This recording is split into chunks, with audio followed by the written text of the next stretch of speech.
This episode is brought to you by Meow Wolf Denver. Come creative, leave created. October is the Cosmic Howl at Meow Wolf Denver. Take our immersive experience and add a splash of strange enchantment with events, workshops, and other special surprises. Welcome spooky season with Adultiverse, Misfit Fete, only for the Grownly on October 2nd, featuring an artisan oddities market. Costumes are encouraged and you must be 21 or older.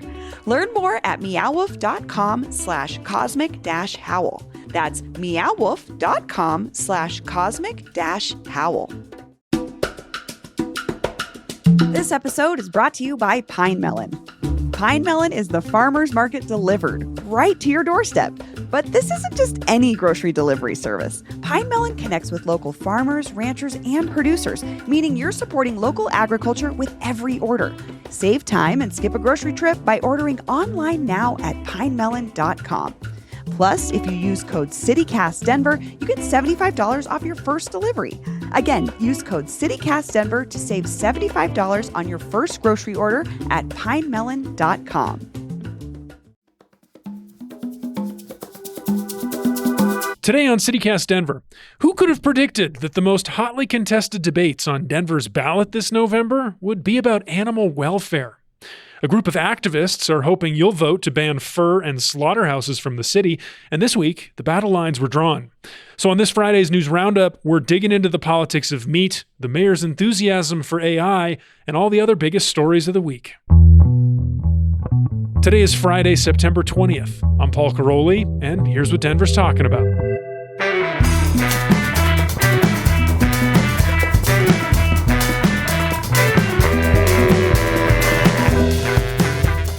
Welcome back to CityCast Denver, the show about the city that just realized it's been drinking Kylie Jenner's tequila. Did you all see her in Boulder this week promoting this thing? Oh, yeah. She was at My Neighbor Felix, right? Yeah, I was like, I know that label.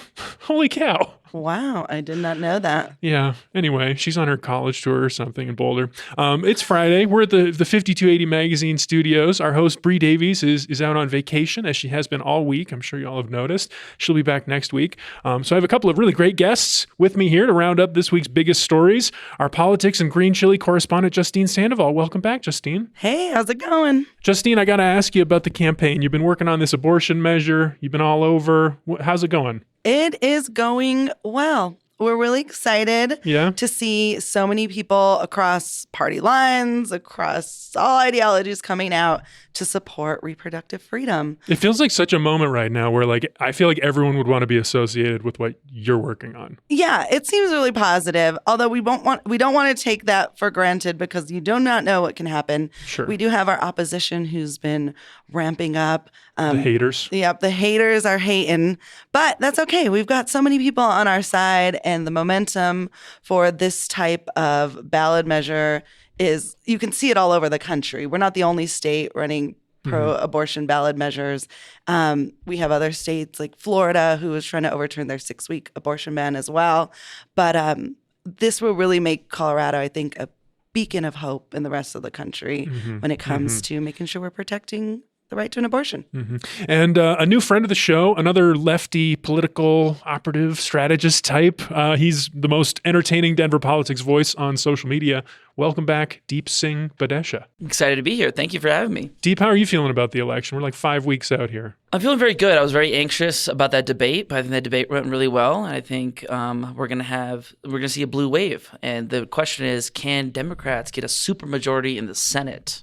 Yes, so you were telling me about this, the local stuff. So this is the state house. Like, I know that the Democrats have a majority in both houses, and we obviously have the governor's office with Polis. So why is that significant? What is the supermajority thing you're talking about?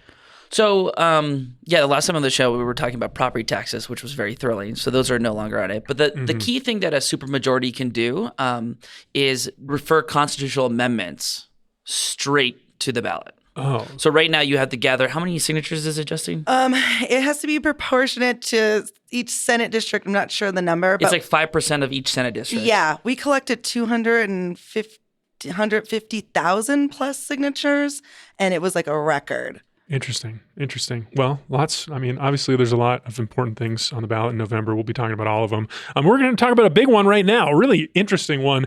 I would say surprisingly interesting question. This is something that came up last year that I was like, that's not going to be anything. But then this week it kind of exploded, and it really feels like there's some compelling arguments on both sides of this, at least from what I'm seeing. I'm eager to hear what you all think. But the top story is that a group of animal rights and climate activists have put a couple of questions on Denver ballots this November. They're proposing that we ban the manufacture, sale, trade, and display of select fur products, and separately, in a different question, ban slaughterhouses from the city of Denver, which would effectively shut down exactly one business, the one slaughterhouse that operates within Denver city limits. It's called Superior Farms up in Globeville. Justine, I want to start with you because I'm just obsessed with these questions. Like, are you getting in the weeds with all these implications, all these like broad sweeping, like, butterfly effects of these things? Well, so little backstory on this group that's running these initiatives. Sure. Pro Animal Future. Yeah, Pro Animal Future. I actually heard about them because I live not far from this processing plant. Fascinating. I can't wait to talk about that. Yeah, I live in the technically coal neighborhood, Whittier neighborhood. It's weird. We're all wonky in that weird intersection where we were, but right down the street. And some of the community members in the neighborhood had mentioned to me that this group, allegedly a year ago, was working on trying to ban the stock show. And so that flag went up in the neighborhood that people are like, just so you know, there's a group of people going around that they're going to try to ban the stock show. So I think that was maybe their initial lift, which good luck. Yeah, I can see why they didn't go for that. Yeah. And they went for these two instead. So I think that's how some of this might have come about. So some of the rumor that I heard from people in the neighborhood, talked to these groups before, that they're doing this all over the country, and they targeted Denver as a city that they thought was liberal or progressive enough that these two measures would fly here. So that's some of the interesting background I heard about this. And from there, I've just seen like these things pop up and evolve. And so it's been interesting to... Yeah, I think that's what's really new here is because like we've heard, people have been talking about this. It feels like there's been some rising interest, slow rising interest last probably 20, 25 years of like not eating meat, meat contributing to climate change, those sorts of things, all the documentaries about factory farms. But this idea of putting these measures on the ballots and asking voters, does that feel new to you too, Deep? It feels a little bit new, but at the same time, Colorado's become this interesting.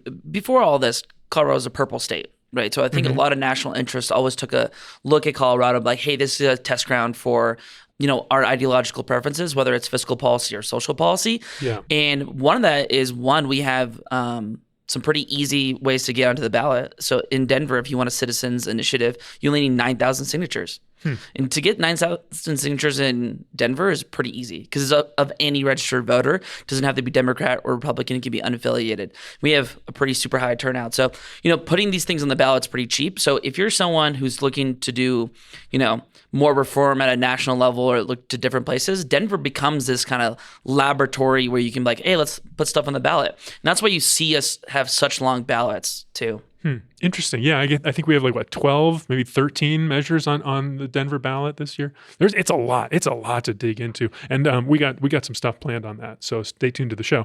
But Justine, voters, are they going to get distracted by all these conversations about workers' rights and the neighborhood implications, or is this just going to come down to how people feel about eating meat? Do you think? No, I think that there's a lot of people coming out against this and making very valid points to where I think voters will look deeper into it than just eating meat or not eating meat. But also, this is still the West. Meat and agriculture is very much a part of the culture here. It comes down to people enjoying all of the restaurants in the RiNo neighborhood in Lodo that source their meat from this particular slaughterhouse. And so I think the implications of it are further reaching than just eating meat or not eating meat. And so I think people will really look deeper into that, voters. I do think, though, this, the slaughter ban, it's going to have some opposition for sure. I think a lot of either progressive groups, from libertarians to conservatives, a lot of folks are coming out against it. It's going to require a lot of education. But I think there's a little bit of NIMBYism with this, the way that the ballot question is structured, right? Because it says prohibiting the construction, maintenance, and the use of a slaughterhouse within the city. And I think that's going to go to people's oh, I don't want a slaughterhouse in my backyard. Yeah. Like, I'm fine if the meat happens far off somewhere else. Maybe it happens in a county somewhere else. Like, I'll still eat meat. JBS up in Greeley, if that disgusting, massive meatpacking facility exists, who cares? Out of sight, out of mind. Yeah, so that's the thing. So I think it actually might have, this base level of support that, folks are going to come together and try to oppose it. Right now, the people who are supporting it, it's about $230,000 for it, all nearly from Pro Animal Future, and then $10,000 from this guy named Owen, and then $740,000 These against are it. the financial backers of the campaign? I don't even know. It's just some guy for both campaigns. So the fur ban and the slaughterhouse, they both have 2 donors each. Pro Animal Future is nearly all of it. And then Owen Gundon donated about $11K to both. Owen, call into the show. Yeah. Let us know why. Why? So I think it's interesting. So he put up $10K of his own money for both of them. But then the opposition campaign to the slaughterhouse ban has $750,000. And that tells me that they're worried. They probably saw some polling that like, oh, this isn't something that we can just dip a little bit of money into. This is something we need to. And again, it becomes all this national interest too, because they're like, if this can happen in Denver, maybe it can happen elsewhere. So, Denver's become, again, this testing ground of political ideology. And so the opponents, I was at a press conference for the kickoff of the Stop the Ban campaign. Speaking to some of the points you were making, Justine, the coalition that is coming out against this thing is just fascinating. It is people from the stock show. It is the Cattlemen's Association. So like the meat lobby, but then also city council members, Kevin Flynn, who maybe you would call the most conservative member, and former councilwoman Robin Kniech, maybe the most liberal person we've had on council in the last few years. And then all these restaurateurs who are like, this is the only place we can get lamb from. If we don't buy from them, we're going to have to pay so much more to get lamb. Like my favorite chef in this city from La Diablo, Jose Avila, he's up there. He is not like a trained political speaker, but hearing him at this press conference was just like, I have a whole business that's based on lamb. I'm trying to open a restaurant that's exclusively going to sell like lamb tacos. Like, if you ban this, I can't do that. I will say my first thought when they said the slaughterhouse and mentioned lamb, I was like, what about the birria? Like, right? I was like, what are we going to do? Right. Anyway, the polling though, Deep, you mentioned the polling. The activists, the Pro Animal Future people, they have a poll on their website. One of the leaders, I'm actually talking to him later today for something I'm going to work on in a couple of weeks, but I'm digging into this. Aiden Kankyoku, I'll get his pronunciation later on. He was writing about a poll that they did in 2023, and I was just shocked by this. This is what got me interested in this issue. They said 58% of Denver residents say they would vote yes to ban fur. 33% would vote no. The same polling suggested that 51% of Denver residents would vote yes to ban slaughterhouses. 37% would vote no. Isn't that shocking? Like, I think of Denver as a cow town. People love meat. That's so much closer than it is like the percentage of people who are vegetarians and meat eaters. Again, I think it adds into this, again, this is NIMBYism, right? Where folks are like okay with these things to happen, but they don't want to happen where they live, right? Interesting. So like, even if you're talking about anything that you need as a society to run, whether it's like a slaughterhouse, you need a power plant. People don't want a power plant in their backyard. Yeah. Right? People don't want a noisy intersection in their backyard. I know people who don't want grocery stores that are really close up to them with big parking lots, right? So I think in general, it would be interesting if they did a lot more poll testing, but I think the word slaughterhouse and the associations that you get with that, folks just don't want that. And Justine, I'd be really interested to hear about, since you're from that neighborhood, what folks there think. Tell us about the neighborhood. That's the interesting piece. Like, I think you're right with the NIMBY thing, and the neighborhood has changed a lot too. So you have different, groups of people moving in who are like shocked to find out that this is there. But from what I've heard, I never even realized that I can smell it when the wind picks up. But there are also a bunch of smells in that area.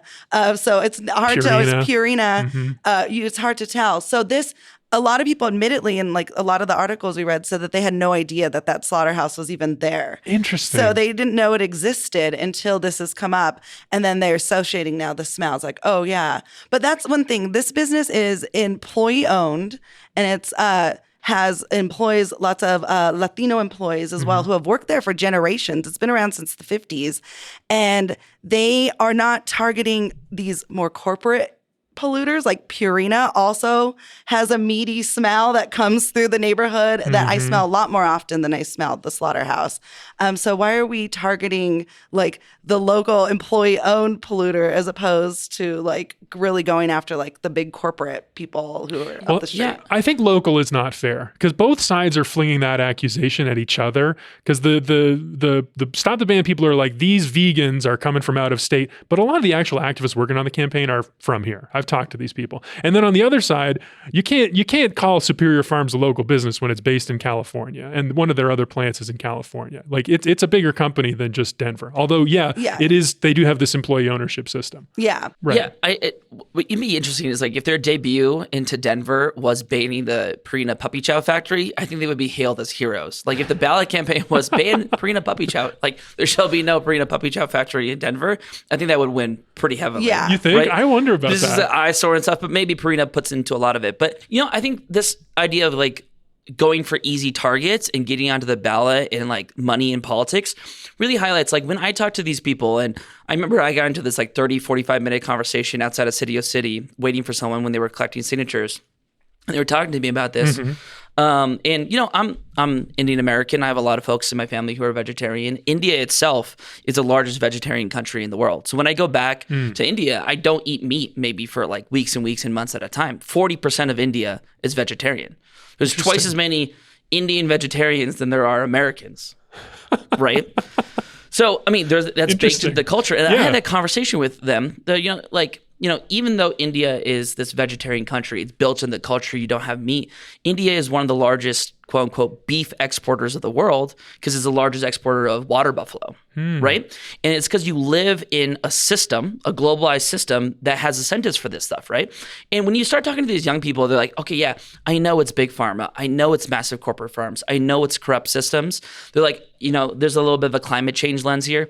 And they'll be like, I know that 100 companies produce like 80% of the carbon emissions and that billionaires have private jets and yachts, but I can't do anything about that. But I can ban your plastic straw. I can take away your plastic bags at the grocery stores, right? So it's like this sense of helplessness that you can't really tackle this big, large corporate systems. You can't really look for the reform you need in the American food system. So instead you're like, okay, we're going to target this one slaughterhouse in this one city in this now bluish state. And that'll not make a difference for sure, but it'll make us feel good. I mean, that's what they would say, I think, is they would say it's a step. It's a step forward. It's a way to start the conversation. But even though it is just this one step, like these interests are so entrenched and the meat is so deeply part of our culture. Like there was a quote there was a piece from Andra Zeppelin, former editor of Eater Denver, in the Denver Post this week. And she quotes Max McKissick from A5, which is this steakhouse.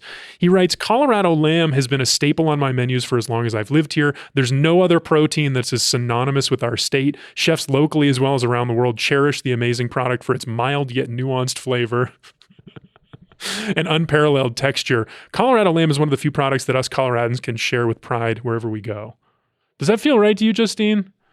Well, I don't know. When we get to meat texture and stuff, I'm like, whoa, no, we're talking about too much. But and that's why they might win. Yeah. No, actually, so I'm fifth generation Coloradan, in case I haven't mentioned it a million times. But, my family actually were sheep herders, farmers in New Mexico and southern Colorado. So that is true. Like when I think about the West, I think like, well, my family came from like literally the rancho. So yeah, I think that sheep and lamb, like if you know the history of like Colorado and like northern New Mexico, like it's been a staple in people's diets for hundreds of years. So. All right, I got one last thing for you. I just want some help. I mentioned that I'm working on a project about this. I'm doing some reporting. I'm just fascinated by this place. I got a tour scheduled of Superior Farms. I'm going to see if they're, I'm going to see how they actually like what they do to these animals. What questions do you all have lingering to help you make your choices? Do you all have questions left about this ban? Oh man, that's interesting. I don't think I actually have any specific questions. I'm really curious how Denver's gonna like turn out and it's gonna support it. We didn't get to talk about the fur ban, but I think this is an interesting thing that because they're both on there, I feel like Denverites might feel like, oh well, we'll ban fur but keep the slaughterhouse. Or I have thought about that too. We'll ban the fur, or we'll keep the fur and ban that. It's an interesting thing that they put two of those on it because I oftentimes do see voters split the baby. If you remember all those liquor bill initiatives, there was like 3 on the ballot. I feel like there was a lot of people were like, okay, well, I'll choose this one and not this one. Yeah. So it'll be interesting how that happens. Yeah, not liquor delivery, but I want it at Safeway. No, I think I'm interested to see so if the slaughterhouse shuts down, then it becomes the issue of like all of these people are going to be unemployed. So like more conversation around that. The city is basically like, we don't know how we're going to make up for these job training that they're offering, that they're saying that will happen after this plant gets shut down. So yeah, like looking at the long economic impact on individuals from shutting this down is something that I'd be interested in more to like look into. That's helpful. And listeners, I want to hear from you too. I mean, I want to know what you all think. I know we got a lot of passionate vegan and vegetarian listeners. We got a lot of passionate meat eaters as well. And people just care about how cities work. So like, let me know. How are you thinking about voting? What questions do you have? Call in. The Slaughterhouse Ban hotline is open at 720-500-5418. We're going to keep talking about this because it's just fascinating. But for now, we're going to take a break and come back and talk about something else.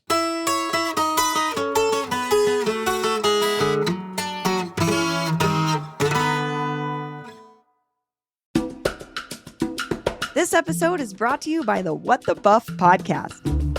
Are you sick and tired of getting your football analysis from a bunch of stuffy old men? What the Buff is the CU football podcast for the frat bros, the girlies, and the gays. It's hosted by sorority girl Adair, who comes in each week with 2 pages of stats, actual sports reporter Lincoln, who just learned what a pick six is last week, and token straight guy Trey, the only one who can actually throw a football. I trust the gays. Lincoln, that means you. Second, I trust the girlies. Third, I trust guys, I guess. Straight guys. I promise, these are the takes you want on Coach Prime and the whole Sanders family sports entertainment empire. Join the gang each week for their semi-expert and fully hilarious analysis of each game and the chaos that inevitably ensues. Find What the Buff on any of your favorite podcast listening platforms. CityCast Denver is brought to you by LifeSurge, a one-day live and in-person experience coming to Denver on Saturday, September 21st. LifeSurge is where local Christians gather to learn about growing their financial impact. This all-day event starts at 8:30 a.m. and will feature nationally renowned speakers, musicians, and business leaders like Tim Tebow, the 2-time national football champion, Nick Vujicic, the world's #1 motivational speaker, Elizabeth Hasselbeck, TV personality and show host, pastor-author Craig Groeschel, and Marcus Lemonis, the star of CNBC's The Prophet. Music will be provided by the Grammy-nominated Christian worship collective Bethel Music. The Magnus Arena has known inspiration, but nothing like this.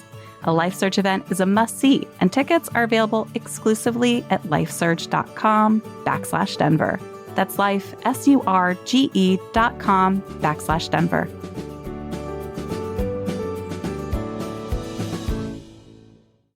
And we're back. Time to dig into a hot topic this week. It is AI, artificial intelligence. Not just a Haley Joel Osment movie anymore. Not a good movie. I watched it again recently. But it was Denver Startup Week this week. AI has been a huge topic, even with deepfakes threatening the election. Mayor Mike Johnston is super enthusiastic about this stuff. He invited one of his biggest campaign funders, LinkedIn co-founder Reid Hoffman, to come attend the first ever Den AI Summit and promote all the ways AI can be used for good in this city. That's actually happening right now as we speak. But Justine, have you yet seen one way that AI can be used for good? I think it's a really, like all technology, it can be used for good or evil or make things more complicated. But I mean, I have seen a lot of the benefits of AI. I've also been frustrated when I call and it's not quite worked out and you're talking to an AI bot. It can be kind of frustrating. But, reading some of the stuff that the city is planning on doing, I think it could be helpful when it's coming to fielding all of these questions and calls. I personally have been using AI a lot more. Really? In my work, yes. And I feel like it's been a very helpful tool. I work alone. I don't have a staff or interns or anything. So sometimes I have to deal with a high amount of information. And so I will have AI break down a long article for me, to the main points so I can get through things quicker. It becomes a helpful tool. But then we get on that wonky line where, how far is too far to be using AI for our everyday things that we do. Yeah. Deep, we were talking about Reid Hoffman earlier and Mayor Johnston and, making Denver a place where AI can be used for good. How are you feeling about that? Do you feel like there's potential there? Or what do you see in that? Yeah, it's interesting. So the main thing that Denver has been talking about is, their chatbot called Sunny.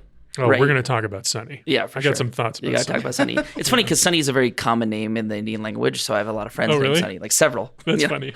The MC at my wedding was named Sunny, so, it's funny to, You're going to actually text one of your friends about potholes on your street. But, that's an interesting way to actually use technology, right? I think, there's a lot of promise about what AI is going to do. And, for the longest time, I feel like growing up, everyone's like, oh, robots are going to take your menial jobs. You're going to have more time to focus on music and art. But instead, the robots came and they took away music and art, and we're left with the menial jobs. So you're like, okay, I'm waiting for the promise of this to, take away the stuff we don't like to do first. All right, let's talk about this Sunny thing. This is the AI assistant that the city of Denver rolled out. Apparently, they keep improving it. A quote from the Colorado Sun article about this whole situation says, in 6 months, Sunny the chatbot responded to 20% to 30% of the questions coming in through the city of Denver's 311 information service. According to stats shared by the city, Sunny engages in 300 to 500 chats per day, but sometimes residents want to know more. The 837 direct messages refers to the number of times the user wasn't satisfied with Sunny and asked for a live agent. So I'm one of those. I was texting with Sunny last night. I tried for 30 minutes to get Sunny to recommend CityCast Denver to me, and it did not. It refused. I kept saying, what is the best podcast about Denver? Is there any podcast about Denver that you might think is good? Nothing. So I am against Sunny right now. What does ChatGPT say about that? That's interesting. I might have to pull that up. I don't know. I don't even know what I'm getting at here. I'm just bummed about Sunny. The other thing I thought was interesting about it, though, is the Sun called it a genderless bot. A genderless bot. This is something our producer Olivia flagged. The city doesn't say it's genderless. It just calls it a bot. But that anthropomorphization aspect of it, is that worrisome to you all? That feels wrong to call it, to anthropomorphize the AI like that. It's leading to these interesting questions how are we going to interact with these agents moving forward? When you talk to folks, and the AI someone's actually having today, I was debating I don't have a ticket, but you can usually just walk into these events. Just the implications, right? One of the folks that was talking about AIs and how it's going to be used is essentially when you're born, you'll be given an AI that will be grow up and train with you. It'll be your own personal assistant that literally learns with you and grows with you. So when you're 20, you're like, oh yeah, my buddy, the AI that I named when I was 3, has been with me since. Wait, what do you think about this? And that's a weird, interesting way to look at it. Is it, it feels like, everyone wanted a Pokemon when they grew up that could sit on their shoulder, and now you're gonna have a little AI. So it'd be interesting if we give these attributes of humans, if you give them attributes of animals or mythical creatures. It is an interesting thing to already be Sunny the AI bot is genderless. Yeah, it's weird. It's just a weird thing. But I don't know. I guess this technology is not that sophisticated. Those big long-term dreams, I get some of those, but some of the specifics that they're talking about at this AI summit, they're just it's just not that exciting to me. Did you all look at this list of companies that they have? These are very specific, and very I don't know how that's good for the city. I guess I make sense as a company. Ready? This is a deep cut into Denver lore. Bring it on, if you want. Okay. Do you all remember the Biennial of Americas? Sure. Americas? Yeah. Okay. So Mayor Hickenlooper and then Governor Hickenlooper is you know what? I'm a successful mayor. I'm a successful governor. You know what I need? I need a conference. I need a conference to happen in my city. So I remember I went to the first ever Biennial of Americas when it happened 10, 12 years ago. And I went to it. I'm like, oh, this sounds so cool. We're going to be talking about North America, South America, and how to be collaborative partnerships in art. And I went there and I'm like, wow, this is kind of a, just a stuffy little conference. And I don't know who funded this. And then while I was reading the Denver AI Summit, I was going through it, I'm like, wow, this really feels like the biennial of Americas. Biennial of the Americas 2.0. Yeah, it's an interesting contrast between what Hickenlooper cared about and what Johnston cares about. He's much more friendly to this kind of like innovative thinking and like startup culture, I think. Anyway, let's talk about the other side of this. We've been talking about AI for good, sort of. The other side is the scary parts. Like Attorney General Phil Weiser put out this warning last week about deepfakes. And Colorado has a new law that requires any political campaign that uses AI-produced imagery to like disclose that. I mean, we've been seeing this with like Taylor Swift and Donald Trump play out on the national scale, but Colorado has a unique approach here to AI on the state level. Justine, how are you feeling about the way Colorado is treating this? No, I think it's important because we came out of, well, it's been a while now. It feels like it was just yesterday, out of an election in 2020 and even 2016 that there were all of these deep fakes, misinformation online, and now AI is generating images and all of these other like very harmful things that can affect our elections and our election integrity. And so, after a bunch of people tried to overthrow the government and storm the Capitol with, a lot of like misinformation that came out of Colorado, Dominion, Tina Peters, all of that stuff. All these rumors. So I think it's important. Like Colorado is like putting these safeguards up to try to protect our election integrity through making sure that, we're stopping these deep fakes, AI deep fakes. So I think it's an important issue. I don't know how that's supposed to look as we go through these things, but I think that these types of like laws are important. I think they're well-meaning. I don't know how you enforce them is my thing. And also, I just don't like, there's something, maybe it's the journalist in me, but like, I don't like when the government gets involved with deciding what information is good information and bad information. It's interesting. I feel like we've, maybe if you have older folks in your life, you've seen that like, they consume content on Facebook like it's true. Like if they see a meme on Facebook, we're like, well, it's on the internet, therefore it must be true. And that's probably a leftover from like magazines, right? Because you can't put actually blatantly false things in advertising. And I think it takes a while for the government to catch up on regulation, right? To be like, okay, you can't patently be false on advertising. And then it takes humans a while to catch up on what's true and what's false. You probably all remember when radio was really big and War of the Worlds. People got tricked. People got tricked, right? If you were to do that now, I think everybody would be like, oh, obviously this is like not real. And even if you made like an AI generated like alien evasion, I think most people under 40 would be like, oh yeah, that's some really good CGI, really good AI work. And maybe older folks wouldn't know it, right? So I think it takes society, a couple generations or like a couple years to develop these like antibodies to like what is false and what is true.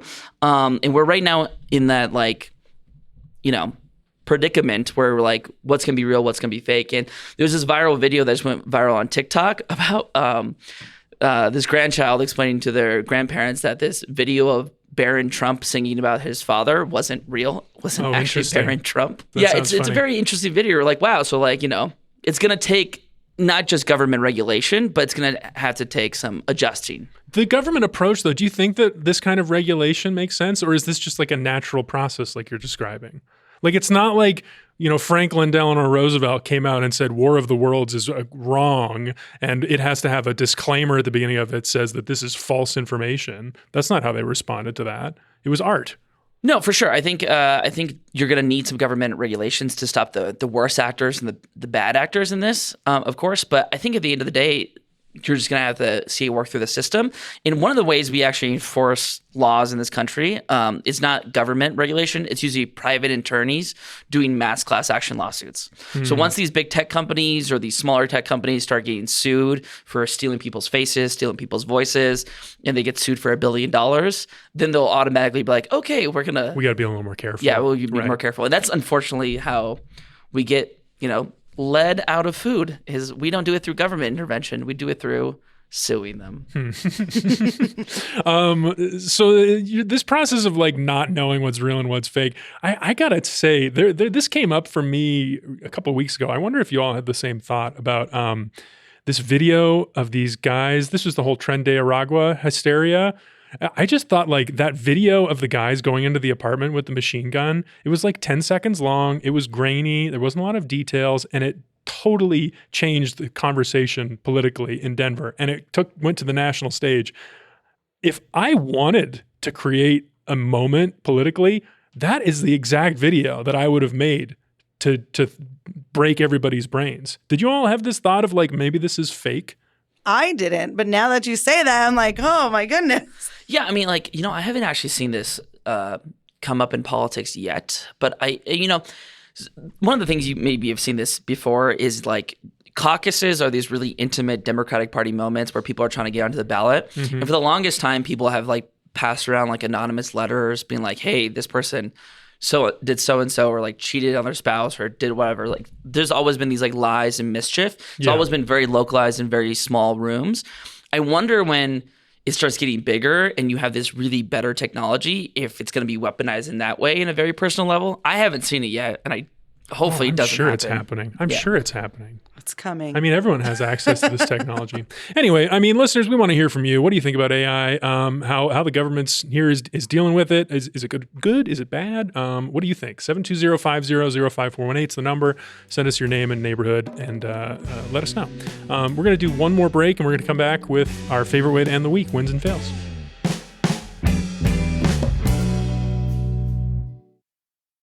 This episode is brought to you by Shopify.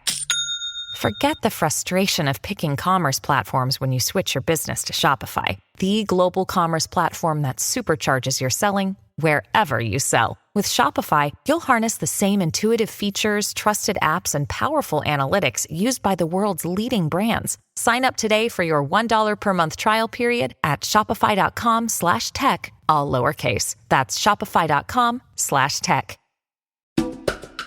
This episode is brought to you by Pine Melon, because I want you to have the peace of mind that comes with knowing where your food actually comes from and the sense of satisfaction you'll get from supporting the local Colorado community. It's a grocery delivery service that works with local farmers, ranchers, and artisans, and it's super easy to use and super fast, like same-day delivery fast. When our newsletter editor Peyton Garcia needed Bruna's Brazilian cheese bread in a pinch, she made an order with Pine Melon and it was delivered right to her door. Her neighborhood game night snack tray was complete. If you need a specialty food item on the fly or just want to make sure you're able to get Colorado's local produce delivered right to your door for dinner, Pine Melon has got you covered. Plus, if you go to pinemelon.com today and use promo code CityCastDenver, you get $75 off your first delivery. Again, go to pinemelon.com and use promo code CityCastDenver and get $75 off your first order today. All right, and we're back. Time for the best way to end the week. Rocky Mountain highs and lows, aka wins and fails. We've each brought a recent local something. Maybe it's a news article. Maybe it's just something that we saw in our neighborhood, and we're going to talk about them. It's always nice to start with fails so we can end with wins. Justine, I want to put you on the spot. What's your fail this week? So my fail this week is that I saw that Trump says, we don't know, he says a lot of things, that he's going to be coming to Aurora and to Springfield to highlight the concerns with immigration. And to me, that was a fail because the media here has been talking about it. People have really been digging deep into this story about this apartment building in Aurora that has been overrun by migrant gangs and finding out that that is actually false and it's feeding into like this xenophobic narrative. So to me, it's not confirmed that he's visiting, but the idea of him coming and adding fuel to like these very racist and old tropes about, migrants eating animals or taking over with gangs that are out of control, it's not really helping the narrative when it comes to really tackling the issue of immigration. So if he comes, it's a fail. Yeah, that is a fail. We've been talking about this last couple of weeks on the show with his comments at the debate and then on Friday threatening the mass deportations in Aurora. And what I'm looking at now is like how the Aurora city officials are responding. Because after the comments he made at the debate, Mike Kaufman, the mayor, and Danielle Jurinsky, the city council person who was basically the biggest champion of all the lies about this apartment building and this gang, they came out with another statement that we're downplaying it. They were trying to say like, oh, now this is making Aurora look bad, and that's a problem. Yeah, and it's dangerous. I mean, all of these in Springfield with the accusation of people eating cats and dogs came out. There were bomb threats at schools, and it creates violence. This misinformation. People in that apartment complex in Aurora were getting death threats and hate texts from this. Horrible. Deep, how about you? What's your fail? Hopefully no one else has this fail, but it's sadly, the Denver Broncos. Oh boy. I know. As Maybe listeners Bo know, Nix, but I feel like it's a lot that's of pressure. preemptive. That's preemptive. He's only had 2 games. We got to give him a chance. We got to give him a chance. So we just in general the Denver Broncos. Are you a big fan? Are you watching? I am watching. I got some tickets coming up, which is nice. Good for you. Nice. It's to the Panthers game, so maybe we'll actually win that one. Oof, boy, that's another disaster of a team right now. I know, right? That was a good team to pick. Yeah. But yeah, I mean, I drafted Bo Nix personally as like 14th as my backup QB in your fantasy league. In my fantasy league, Sure. just hoping that he would like pan out. Mm-hmm. He has not panned out on the bench. But yeah, I'm a big Denver sports guy. I want this team to win. It would be nice if they were good. Yeah, it was good when they were good. it'd be actually kind of. Imagine if the Broncos were good, Avalanche were good, and the Nuggets were good. It would be a mile-high miracle. It would be great. It'd be great. Although, as we talked about yesterday on the show, it'd be bad for Wendy Curtis at Comedy Works. She says that's her biggest competition. When the sports teams are good, people go to see the shows the Comedy Works less. But like, are there comedy shows on Sunday, like afternoons? I don't know. Sometimes. This is just what she told me. She said when the sports teams are good, people watch the games. Interesting. Well, yeah, because I go to Comedy Works at like 9:00 at night show, like not usually during the day. Yeah, I don't know. Anyway, okay. So my fail is like the latest turn in this ongoing story about Vinyl Me Please, this record company. Like I'm not a customer, but I got excited about this successful company, hot new thing coming out of Denver. They spent a lot of money building a high-end vinyl plant, a pressing plant in RiNo. And then all year long, it's just been bad headline after bad headline from them. Our friend John Wenzel at the Denver Post has been reporting on this. First, earlier this year, the board fired the old CEO and CFO. Now they're all suing each other. It seems like the business itself is just falling apart. There was a quote from one of the customers from Wenzel's story. He said, their selections and overall quality control have gone downhill. To top it all off, they just announced that their annual membership price is going up to $54 a month. So like higher prices, worse quality, seems like lots of, they're not making a lot of money. And I don't know. It's just a sad ending for what was once a very promising sounding company. Do you all know Vinyl Me Please? Are you customer? Are you members of this club? I'm not a big vinyl guy, but it's funny to talk about AI in the same episode as you talk about like old pressed vinyl. Yeah, it is interesting, isn't it? I feel like the business wasn't really set up for longevity in that in that way. No. Well, I think of vinyl, I think of like crate digging. You go to thrift stores, you go to old music shops. Like that's part of the fun of it is like finding vintage. Yeah, which is interesting because like that's what Wenzel was telling me the other day. He said that's been a problem for Vinyl Me Please actually because what they do is they reissue old records that are out of print and they do it beautifully and they're exclusive, which was what was fun about it for people for a long time is that you could only get these records from Vinyl Me Please. But now that the company's falling apart and they're losing customers, these formerly exclusive records are showing up in the stacks at record stores. So it doesn't have that feeling of exclusivity anymore, which is, I don't understand this world of the music industry or like how people relate to it as customers now. But I mean, this story has just been fascinating. We'll put a link to all these in the show notes. Let's move on to wins. Deep, how about you go first? Okay, I have a kind of legal kind of fun win. Denver Labor sent out its first ever subpoena to see if folks were getting paid their lawful wage. And they did it at show clubs. So PT's Show Club, Diamond Cabaret, PT's Centerfold. And, there's a big debate whether those dancers should be paid minimum wage or a living wage, or if they're independent contractors. And oftentimes when employees are classified as independent contractors, the owners of businesses really exploit them. So, Denver City Council gave Denver Labor the auditor, Tim O'Brien, this power, and it's being used for the first time this week. That's so interesting. Yeah, that's been a fascinating story. Like, what does a subpoena power mean for the auditor's office in this wage theft situation? I'm talking to the person who leads that department. Hopefully, that's going to be on the show next week. So we'll get in really deep on that. Yeah, one. It's interesting. I always say it's like a sort of a bipartisan department in terms of it was the only person that was both endorsed by DSA, Democratic Sources of America, and the Republican Party. That's Tim O'Brien, the auditor? O'Brien. Wow. Yeah, look at that. Good for him. Good for him. Justine, how about you? What's your win? My win of the week is a personal one. Nice.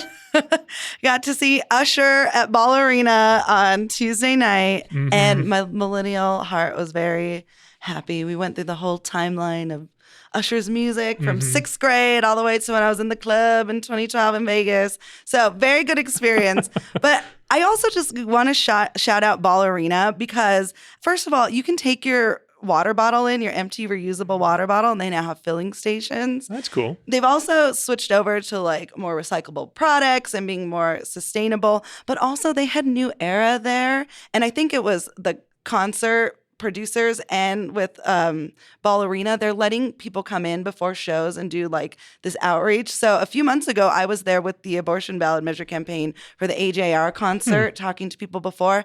And New Era was there before the Usher concert, registering voters inside Ball Arena. That's cool. I really like that, bringing that type of civic engagement to people, you're going to go see Usher, but you're also going to register to vote. Like, that's a win-win. That is great. Yeah, and you can bring your water bottle in. So that was my win of the week. A very nice experience at Ball Arena. It'd be so fun to do some poll testing at Ball Arena based on the different shows. Like, Usher fans vote this way. And that would be interesting. And these fans vote this way. Tom Segura a couple weeks ago, the comedian.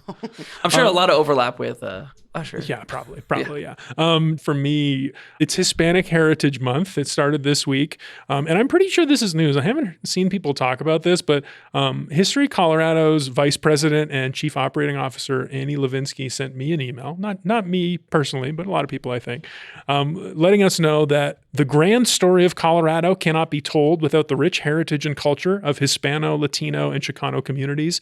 In honor of this essential history, Governor Jared Polis, alongside the community, is excited to build a collective vision for a museum dedicated to the centuries-long, diverse, and enduring history of Latinos in Colorado.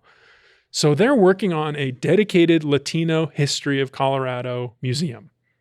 I didn't know that. I think that's great. Bring it on. That's great. Where's it going to be? Good question. Who knows? Where would you put it, Justine? So this is actually really interesting. First of all, I love Annie. She used to be our board president at Historic Denver. So she's amazing. So this is interesting to me because a few months ago, there was a group of people that had a meeting within the Chicano community about the standalone museum they wanted to create. And it kind of turned into a bit of a mess. And there's been a lot of people, and which I know my people, so I knew that it was not going to be like this easy sell. But it was a different group working on that. So it's surprising to hear about this coming from History Colorado and the governor's office saying that they're going to have this commitment, because I think this is separate from that other meeting that happened where it kind of fell through. So very interesting now. So I'm actually going to go make some calls after this too. Well, that's some more inside information. That's fascinating, Justine. I mean, I was going to say there is an opportunity for you to get involved, and it sounds like this community meeting might get a little spicy here. But it's on September 24th. I'll put a link in the show notes. I forget exactly the location, but there's a link in the show notes to give you all the information you want to know if you want to weigh in on the shaping this vision for a Latino History of Colorado museum. Well, here we are at the end of the show. Deep, Justine, thank you so much for joining me. Thanks for having us.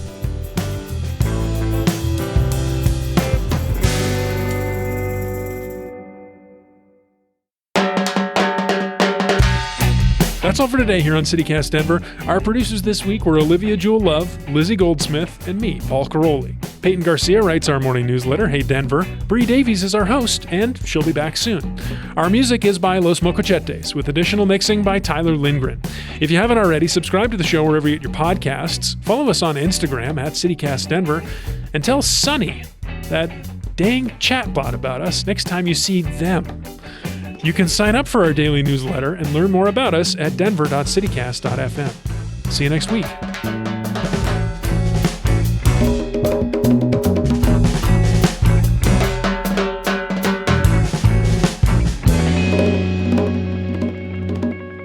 I should have mentioned how nice I am to the chatbot. You are? I am like, because the theory they might take over someday. So I'm like, you want it on the please, record? And thank you to it. I said, can you please? Thank you. That looked great. Thank you. Justine. I do. And I tell like Siri. Sometimes I yell at Siri. I'm like, oh no, she's gonna come after me when the robots take over. That's so funny.